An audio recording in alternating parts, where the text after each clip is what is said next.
देश में corona return की रफ्तार बेकाबू। पिछले 24 घंटे में 1,52,000 से ज्यादा कोरोना के मामले। देश में पिछले 24 घंटे में कोरोना से 839 लोगों की जान गई।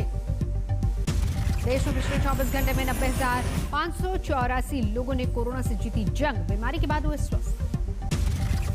देश में अभी भी 11,08,087 कोरोना के पॉजिटिव मामले। भारत में कोरोना वैक्सीन की रफ्तार सबसे तेज। देश में अब तक 10,95,95,147 लोगों को लगा कोरोना का टीका। देश में आज से बड़े पैमाने पर कोरोना के खिलाफ शुरू हुई टीकाकरण की जंग। प्रधानमंत्री मोदी ने 11 से 14 अप्रैल तक टीका उत्सव मनाने की अपील की। प्रधानमंत्री मोदी ने ट्वीट में लोगों से बढ़ चढ़कर कोरोना वैक्सीन लगवाने की अपील की। साथ ही मास्क पहनने और स्वच्छता रखने को कहा। सीएम केजरीवाल ने दी जानकारी। दिल्ली में पिछले 24 घंटे में 10,732 कोरोना के मामले सामने आए। 39 लोगों की मौत। स्थिति बेहद चिंताजनक। सीएम केजरीवाल ने कहा, हम लॉकडाउन नहीं लगाना चाहते हैं। लॉकडाउन कोरोना का समाधान नहीं, लेकिन लोगों को बरतनी होगी सावधानी, नहीं तो लॉकडाउन पर करना पड़ सकता है विचार। नहीं लगाना चाहते, लेकिन कल सरकार को मजबूरीवश कुछ रिस्ट्रिक्शंस के ऑर्डर किए गए हैं। कोरोना की रोकथाम के लिए दिल्ली सरकार ने लोगों से अपील की, जरूरी होने पर ही घर से बाहर निकले, मास्क जरूरी लगाएं। सीएम केजरीवाल ने की अपील, अस्पताल तभी जाएं जब अस्पताल की जरूरत हो, नहीं तो घर में खुद को करें आइसोलेट। गंभीर रूप से बीमार मरीजों के लिए सुरक्षित रखें बेड। सीएम केजरीवाल ने कहा, कोरोना से जंग के लिए बढ़ानी होगी वैक्सीन की रफ्तार। 24 घंटे में कोरोना फैलने की रफ्तार से वैक्सीनेशन की रफ्तार करनी होगी ज्यादा। सीएम केजरीवाल ने कहा, अस्पतालों में बेड की स्थिति जानने के लिए कोरोना पीड़ित पुराने ऐप से ले जानकारी। सीएम केजरीवाल ने कहा, वैक्सीनेशन जरूर करवाएं। वैक्सीनेशन की दोनों डोज के बाद भी कोरोना हो सकता है, लेकिन वो गंभीर नहीं होगा। दिल्ली में कोरोना के बढ़ते मामलों के बाद बढ़ी सख्ती। 30 अप्रैल तक नई पाबंदियां।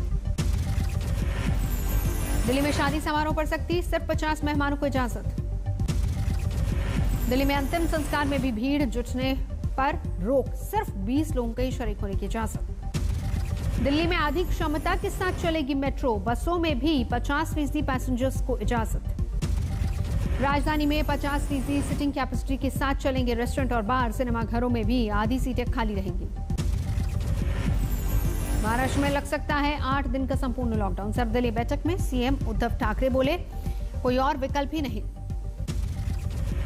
आज महाराष्ट्र में टास्क फोर्स की बैठक। लॉकडाउन के फैसले पर लग सकती है मोहर। फडणवीस और रेमनिट्स ने किया लॉकडाउन का विरोध। सर्वदलीय बैठक में कहा, ये लोगों की होगी परेशानी। महाराष्ट्र में कोरोना के 55,000 से ज्यादा नए केस। 309 लोगों ने महामारी से गंवाई जान। मुंबई में कम नहीं हो रही है कोरोना की रफ्तार। 9,327 नए मामले। यूपी सरकार का नया आदेश, धार्मिक स्थलों में एक बार में सिर्फ 5 श्रद्धालुओं को ही मिलेगी एंट्री। कोविड कमांड सेंटर पहुंचे सीएम योगी। राज्य में कोरोना के हालात का लिया जायजा। लखनऊ में कोरोना प्रोटोकॉल न मानने वालों पर एक्शन। 12 प्रतिष्ठानों पर कार्रवाई। काटे गए 3,785 चालान। गुजरात में एक दिन में 5,000 से ज्यादा कोरोना के मामले। 49 लोगों की मौत। अहमदाबाद में सबसे ज्यादा केस।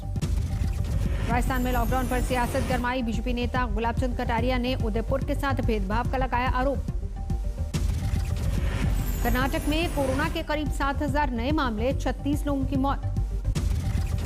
रांची में कोरोना विस्फोट। एक दिन में 904 नए केस सामने आने से हड़कंप। कोरोना के बढ़ते केस के बाद जम्मू यूनिवर्सिटी बंद। 15 अप्रैल तक परीक्षाएं रद्द। केंद्रीय मंत्री अश्विनी चौबे के सुरक्षाकर्मी कोरोना पॉजिटिव। क्वारंटीन हुए अश्विनी चौबे। डीआरडीओ अगले रविवार तक दिल्ली कैंट में बनाएगा कोविड अस्पताल। आईसीयू की सुविधा वाले 500 बेड की होगी व्यवस्था।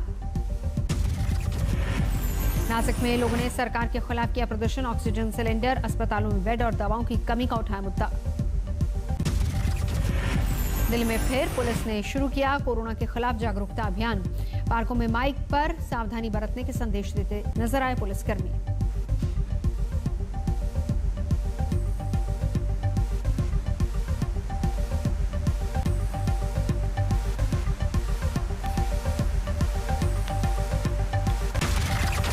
जम्मू कश्मीर के शोपियां में सुरक्षा बलों को मिली बड़ी कामयाबी। मुठभेड़ के दौरान 2 और आतंकी ढेर।